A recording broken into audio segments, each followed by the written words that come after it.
my friends, and welcome to the Loop of Horror. I'm Count Dracula, and this is our Loop of Anecdotes, where you will find fascinating information about creepy things. Enjoy your macabre and filthy stories, as much as I enjoy doing my experiments on Igor.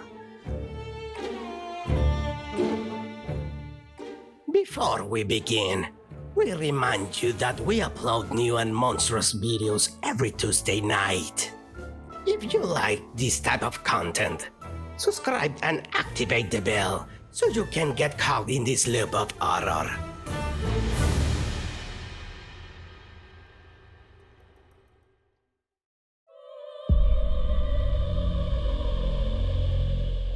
Witches are said to be one of the main reasons why we suffer from nightmares, but some assure us that they are not just nightmares.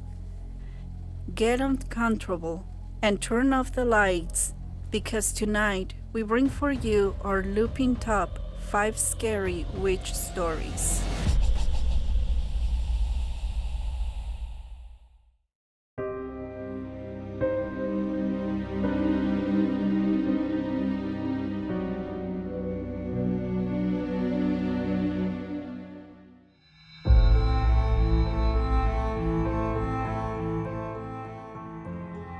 When my brother and I were children, 6 and 8 years old respectively, we had the habit of playing with our friends from the neighborhood while we waited for my mother to leave her job, which was a restaurant close to home where she worked as a waitress.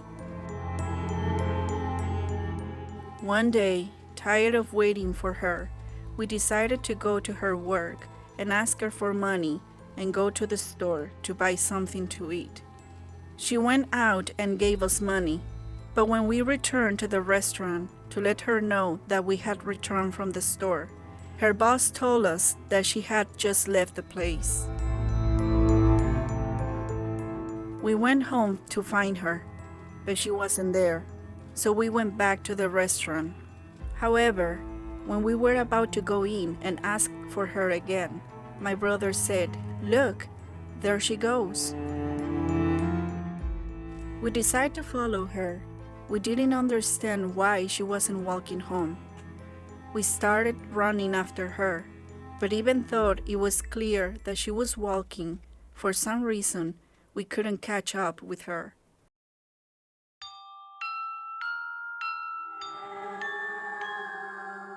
So we started yelling her name to get her attention. We also didn't understand why she was ignoring us. It was clear that it was undoubtedly her. She was wearing one of her dresses with flowers, and her hair was gathered, as always. We screamed louder, and at that moment, she stopped and returned back to see us. What we saw traumatized us for life. She had the face of a humanoid owl. As soon as we could react, we ran back to Mom's work. We went into the restaurant very scared and saw that Mom was taking off her apron on the other side of the restaurant bar. "What's up, children? Why are you so agitated?" We asked Mom if she had gone out, and she told us that she had not, that she had always been there. We told her then that after returning from the store, her boss had said to us that she had already left. "To the store? When? And with what money? Did you take the money out of the dresser again?" she said. We explained that she had given us money not so long ago, and she said that she hadn't given us anything, that this was the first time she had seen us since the morning. Our blood ran cold. She asked her boss if she had told us if she was off for the day, and she said that she had not left her office all day up to that point. After telling her what had happened to us, Mom got scared and asked us to be careful and never come back to the restaurant unless it was an emergency. She told us that we might stay home until she was back because, apparently, in the area of the ravines where that woman was going, strange things used to happen. To this day, we wonder what would have happened if we had followed that thing to where it was leading us.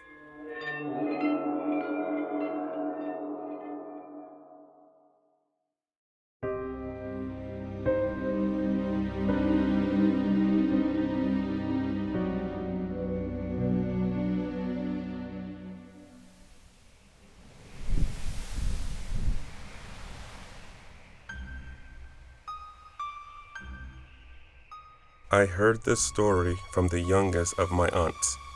She attended a school that was somewhat far from my grandmother's house, so she walked quite a considerable distance every afternoon. One day on those walks, she came across a young man. She says he was weird, that he didn't give her a good vibe. His eyes were dull, and they were dead, as if he had no feelings. Apparently, the boy had liked my aunt, so every day he began to wait for her on the same part of the road when she returned from school. He always made conversation with her, but my aunt was always in a hurry to leave him because he made her feel uncomfortable since his comments were suggestive. Soon, the people of the community noticed the presence of this boy and began to speak.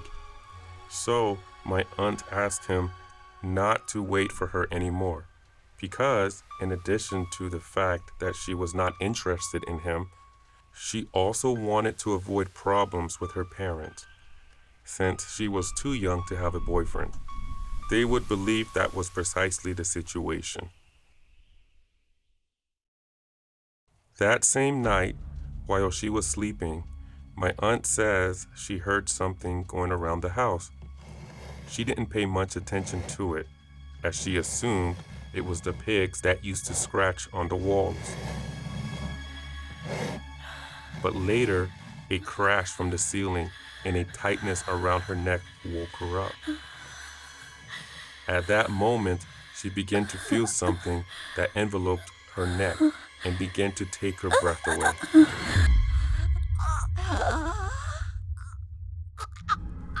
After struggling and managing to loosen the thing that was hanging on her, she yelled at my grandmother for help.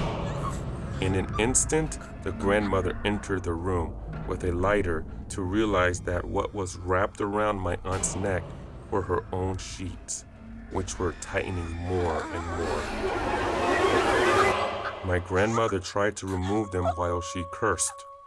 Her screams were so loud that they woke my grandfather and my uncle. When they were about to go to my aunt's room, they heard footsteps on the ceiling and went out to see what it was. But they can only see the silhouette of a man fleeing among the trees of the place. What my great-grandmother told everyone afterwards was that it was the work of a warlock.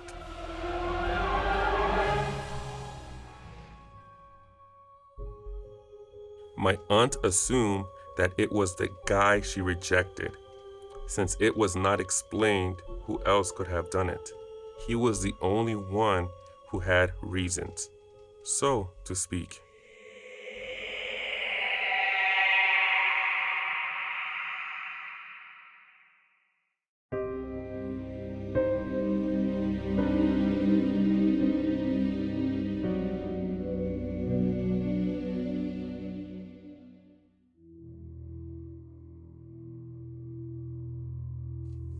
Before my first child was born, my wife and I bought an apartment where we could live happily and in peace.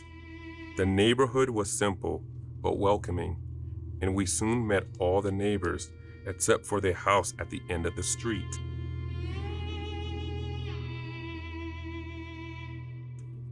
It was a gloomy house, which looked like it had been abandoned for a long time. However, the neighbors assured me the people were living there. From the beginning, we heard strange noises in the apartment, which we attributed to the conditions of the place. But all that changed when my son was born. 3 days had passed since the baby arrived from the hospital, and from the early morning, according to my wife, she felt the child being pulled, as if trying to take him away from her. In her desperation, she turned to see what was pulling her baby.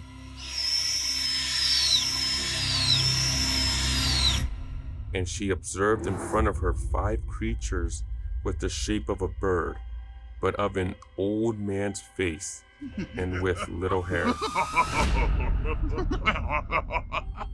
As the boy was dragged down, she tried to wake me up, but she didn't accomplish anything. She began to pray, trying to chase away those things, but they only laughed at her mockingly, so she decided to curse them, and that's how they left. As soon as they disappeared, I was able to come out of the trance.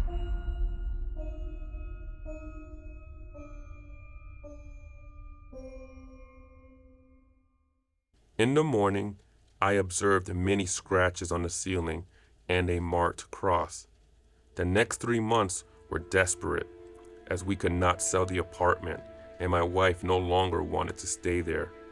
Every night, starting at 9 p.m., my son would start crying as if something was hurting him. The noises in the apartment began to be more intense, as if the wood were creaking, and there was such a horrible stench that ended until 5 in the morning. We've tried everything from crosses to garlic and holy water until my father told us that we should baptize the child so that he can be in peace. When we did, everything stopped. One morning, on the way to church, we passed by the house at the end of the street, and on the porch, 5 old men were sitting. They looked at us at the same time, and then they grinned at us creepily.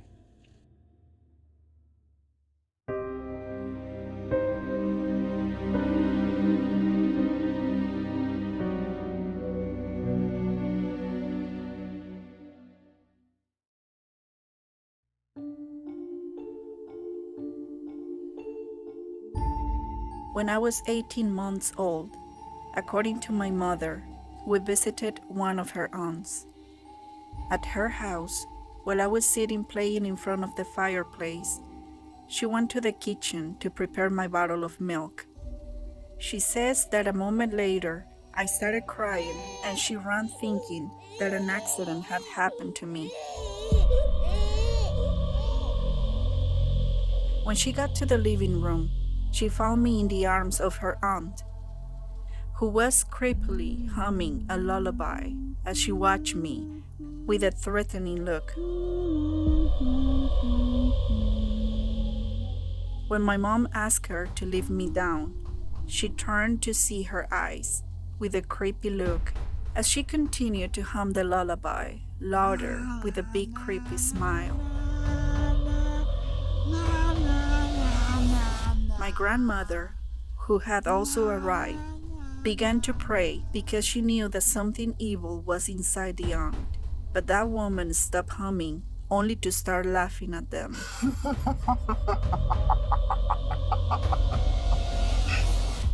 Then they both began to curse her.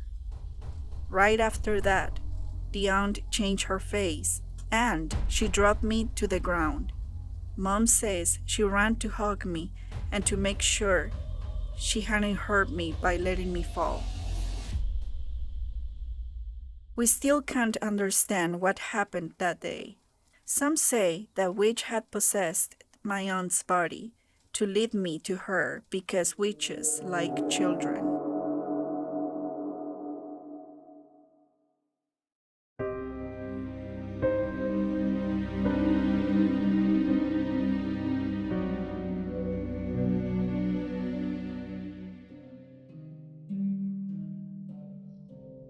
I don't remember what happened because at that time I was very young, around 4 or 5 years old.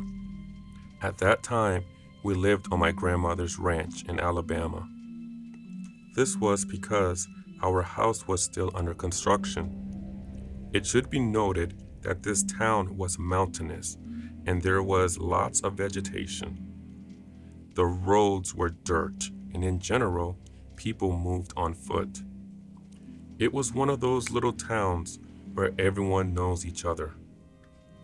Among all the inhabitants, a woman who belonged to the Chickasaw tribe stood out. She was well known for healing people in the village.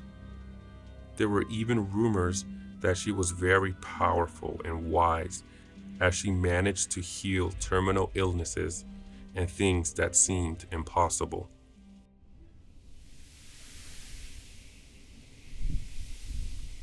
One night, after they put me to sleep in my room, a few hours passed, and suddenly a scream from me made them wake up and run to my room. They found me crying uncontrollably, covered up to my head with my blanket as if I was hiding. When they asked me about what had happened, they say that I told them that a giant bird with the face of an old and ugly woman had tried to enter through the window.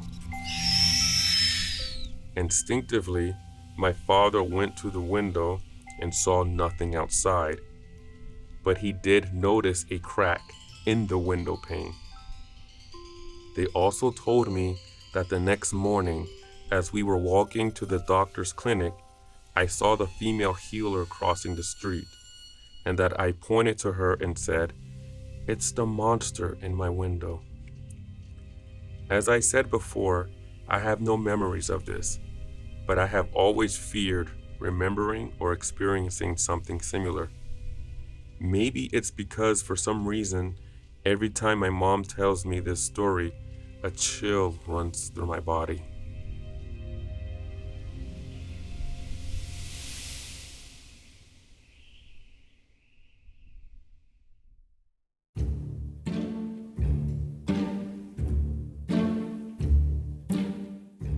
Like this video to prevent the night beast from bothering and visiting you. And subscribe, activate the bell for creepier and twisted content brought from the bowels of the beyond. Remember that you can find unique content, information about our next videos, bases for our bizarre contest, and much more on our social media found in the description. Do not hesitate and let yourself be caught by our loop of horror. Last but not least, if you're a kid, don't ever follow anybody on the street. Go home and wait for your parents.